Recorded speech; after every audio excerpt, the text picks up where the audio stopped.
There's no place like the Qube. Family, this is your favorite queer radio personality, Anna DeShawn, and this is Queer News, your favorite weekly news pod where race and sexuality meet politics, culture, and entertainment. Now, I really need you to tap in because I know how it is. Y'all hear this same intro every week and y'all kind of tune me out till we get to the stories or maybe past those beginning ads. I don't know. But I really need y'all to tap in right now, okay? Okay, y'all listening? Okay, you hear me? Okay, so I want to know more about you.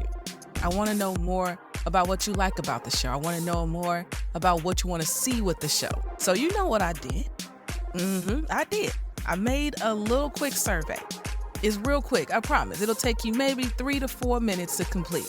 But it's gonna help me dream about what the show looks like for 2024. I want to create programming and tell the stories you want to hear more of. So this survey is gonna help me with that.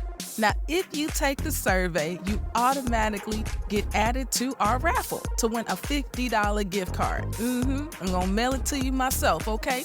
Now, you can find the link to the survey in the show notes, but you can also find it on my IG and TikTok profiles. Thank you so much in advance for completing the survey, and it will be open until December 15th. A couple of weeks ago, you heard me report about Sakia Gunn. And I had an opportunity to actually speak with her cousin and best friend, Valencia Bailey, who was there that tragic night. Valencia shared with me what happened, how her life has been for the last 20 years, and what that street naming in Sakia's honor meant, and just how significant that moment was. Well, if you want to hear the story, you know what you gotta do. You gotta join the QCrew.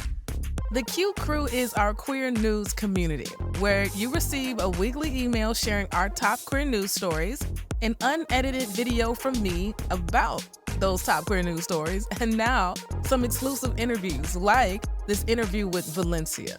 The QCrew helps to supplement the cost of this podcast hosting, editing, marketing, PR, travel, honey. It goes on and on, okay?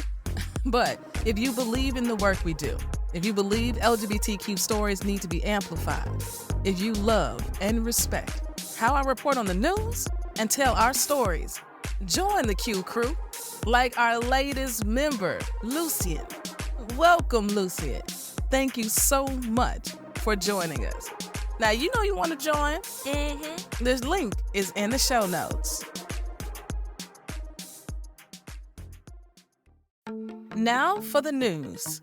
Today is Trans Day of Resilience. Some of you may know it as Trans Day of Remembrance.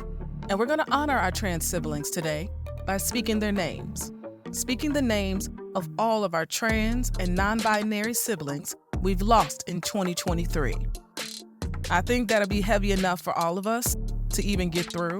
So I'm just going to give you a couple of movie recommendations for our culture and entertainment section and leave with a little inspiration, okay? Is that all right? I hope so. I really, really do. Let's go. Hey, I'm Anna. And I'm Adele. And this is the Head Nod, Season 1, Black Life at a PWI. It's an unfiltered take on Black life in predominantly white spaces. In the process, we learned some things. Ooh, especially that music, Chile. Tune in every Tuesday for a new episode wherever you listen to your favorite podcast.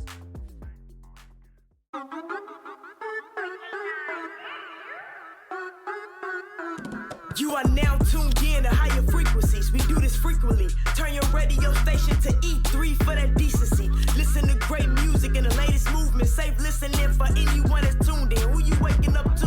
Anna DeShawn, QCrew and friends. It's that real talk. Online radio with the spins. You caught up in traffic, frustrated. Just check in with E3 to shift your vibrations and get elevated. That's queer radio done right. Choose to be yourself. That's the only way to live life, and that's how it's done here. Just know y'all tuned in to the greatest. Ain't no competition. We ain't worried about the other stations. Check. Family, today is Trans Day of Resilience. Today is a day we mourn and commemorate the lives of the vibrant, beloved, trans, non-binary, and gender nonconforming siblings we've lost to violence and suicide over the past year. Today marks the birthday of Rita Hester, a Black trans woman who was murdered in 1998. Gwendolyn Ann Smith, a trans activist and advocate, started Transgender Day of Resilience to honor her friend Rita. TDOR closes out Trans Awareness Week that went from November 13th through the 19th. Now, fam, we never know how many trans, non-binary, gender non-conforming folks have actually been murdered, right? Because so many of the hate crimes are not reported. So many times people are misgendered. But today, I will take the time and I will read every person that we do know. I will read their names. And I'll leave a little time so that you can say their names too after me. It's a practice that I've come to really learn as an adult that I really honor. This practice of speaking the names of our dead out loud. And we do this to ensure that their spirit never dies. We do this to ensure they are never forgotten. Podcasting is important to me because it's the way that we ensure that our stories are always told. Some people write, right? And that canon is beautiful, it's needed, it's necessary. I talk. And radio and podcasting, they are necessary. So please join me in speaking their names today. London Price, Lisa Love, Anae Johnson, Dominic Dupree, China Long, Yoko, Sherilyn Marjorie, Kylie Monali, Luis Diaz Castro, Tom Roberson,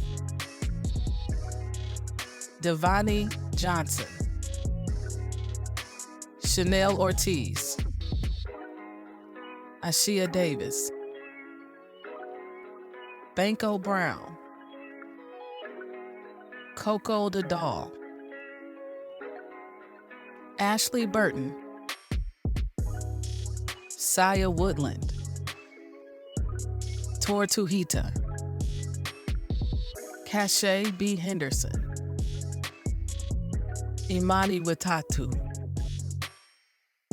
Maria, Star, and Unique Banks. We speak your names today.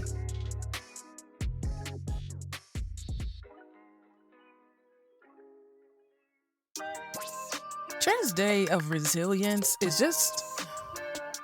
it's a tough day because I know a lot of trans folks, right? And I love a lot of trans folks. And I worry for them every day that they walk outside. I live in Chicago. You know, we progressive here, but truly, it's really not safe anywhere. Adults make things real complicated, you know? When you're a child, love thy neighbor seems so simple, and adults make it so complicated. The political wars have led to culture wars, which have led to people being completely unsafe. And where people find things funny and comedic, I find it dangerous. So I'll keep speaking their names, and I'll keep saying what I think needs to be said. And I'll use my microphone, you know? Because no one, absolutely no one, should live in fear for being exactly who God designed them to be. Period. So we speak their names today. I'm Darren. And I'm Esther. And this is Second Sunday, a podcast about Black queer folk finding, keeping, and sometimes losing faith. This season's full of candid conversations. We're talking to theologians, artists, activists, and community members living at the intersections of faith, spirituality, and identity. The Saints ain't ready for this, but we're still going to talk about it. Second Sunday starts October 4th. Find it wherever you get podcasts. Second Sunday is a Qube original podcast and is part of the PRX Big Questions project. Ooh, family, welcome back to the show. I'm over here crying, but let me tell you, I want to leave y'all with some good things, okay? There's a couple of movies that have just dropped on Netflix that I think you should go take some time this week and check out, because we know how important ratings are. And if we want to see more movies like these, then we got to watch them, okay? And if you got that Netflix situation set up, let's go. The first one I want to tell you about is called The Dads. The Dads, according to Netflix, is a gentle meditation on fatherhood, brotherhood, and manhood. Yes, indeed. So it's directed by Lucina Fisher. And she's also the director of Mama Gloria. And Mama Gloria is close to my heart. Mama Gloria is from Chicago. She was a bright, freaking shining light, okay? She was an elder, a legend who wrapped her arms around the trans community here in Chicago, and that's why we called her Mama Gloria, okay? And so Lucina directed that film. Now, The Dads actually follows 5 fathers of trans children. They are joined by Dennis Shepard, who is Matthew Shepard's dad, on a weekend trip to fish in rural Oklahoma. Now, some of this is serendipitous. These fathers know each other from participating in the Parents for Transgender Equality National Council. Now, this council is through the Human Rights Campaign, so they were familiar with each other, and they were invited to go on this fishing trip and to be filmed to share their stories. Now, some quotes for me that really stand out in the trailer. One dad says, "The thread that connects us all is that we love our children, and we're willing to put everything on the line for other people's children as well." Ooh, right? Another dad says, "We're letting people know we're here. We're not gonna shy away. We're not gonna be in the shadows, not gonna be scared. We're gonna confront this head on because that's all we can do. We have to make the way safe for our children." Come on, dads. Come on, dads. Now, these 5 dads, they all come from different walks of life. And in June, Netflix actually acquired the film from Lucina Fisher, all right? And when it premiered at South by Southwest, Dwayne Wade saw it and was like, I got to be a part of it. He became an executive producer. And if y'all know what that means in the film world, that means he threw some money at this too, okay? And now it's premiered on Netflix. I invite you all to go check out this movie. I saw the trailer, okay? And it's on my list for this week. The next film that I want y'all to go check out and watch on Netflix is Rustin. Let me tell y'all something. I've seen Rustin. I had an opportunity to see Rustin when I was in LA as part of the Black Queer Creative Summit that was put on by GLAAD. I was in a movie theater with 150 plus Black queer folks watching Rustin. It was literally one of the best experiences of my life. Maybe one of the most powerful ones. Because this is the type of movie you really do want to see with your people, okay? Bayard Rustin is an icon amongst icons that people don't know. He was the architect of the 1963 March on Washington. He's one of the greatest activists and organizers the world has ever known. Okay, he challenged authority, and he never apologized for who he was, what he believed, or who he desired. He did not back down. He made history. And you know what he got in return? He was forgotten. I want to read the bio by the Legacy Project because I'm a big supporter of the Legacy Project, and I love their work. You can check out a link in the show notes. And they say Bayard was an activist and a strategist for the civil rights movement. On the forefront of A. Philip Randolph's efforts to end segregation in the armed forces, Bayard Rustin was instrumental in obtaining President Truman's July 1948 order to integrate the U.S. military. In 1949, Rustin spent almost a month on a chain gang in North Carolina as punishment for protesting against segregated seating on buses. As a leading proponent of nonviolence in the face of racial injustice, Rustin used his influence to strengthen Dr. King's position in the Southern Christian Leadership Conference, eventually becoming one of Dr. King's chief political advisors, strategists, and speechwriters. Through much of Bayard's career, his openness about being gay was of course an issue. Despite widespread pressure from other civil rights activists to fire him, Randolph and King remained steadfast in their support. Though the threat of scandal often forced periods of estrangement, they kicked him out, y'all, okay? Now, indeed, Rustin and King parted ways for 3 years before Randolph orchestrated Rustin's pivotal role as the architect of what we all know as a watershed moment of the March on Washington. Now, we know this is where Dr. King gave the moment, okay? The speech, the I Have a Dream speech. In August of 1963, conservative Senator, Strom Thurmond of South Carolina took to the floor of the U.S. Senate to discredit the March on Washington, accusing Rustin of being a communist, a draft dodger, and a homosexual. His word. But such declarations did not sway Rustin from the path he had chosen for his life. It could not diminish his impact on King or on the movement he had quietly but profoundly influenced for decades.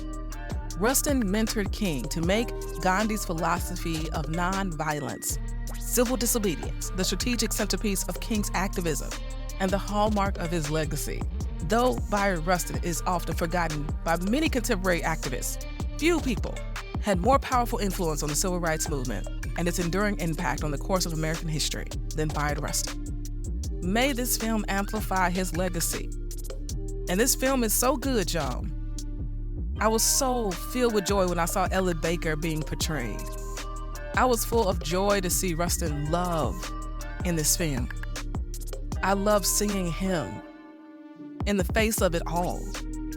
It is inspiration for us to keep fighting today, I'm telling you. Coleman Domingo better get an Emmy, okay? Period.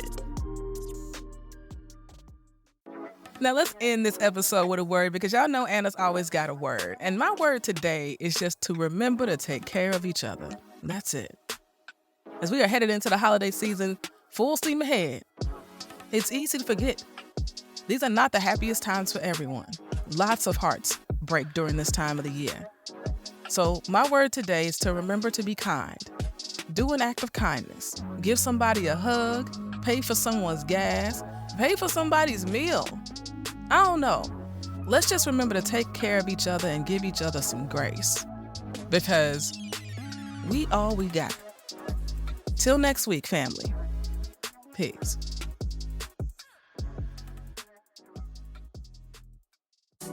If you enjoyed what you heard, rate and review us inside your favorite podcasting app. This podcast is written and produced by me, Anna DeShawn. Podcast editing by Experience J of Just Listen Media. And brought to you by E3 Radio, your #1 queer radio station playing queer music and reporting on queer news in high rotation.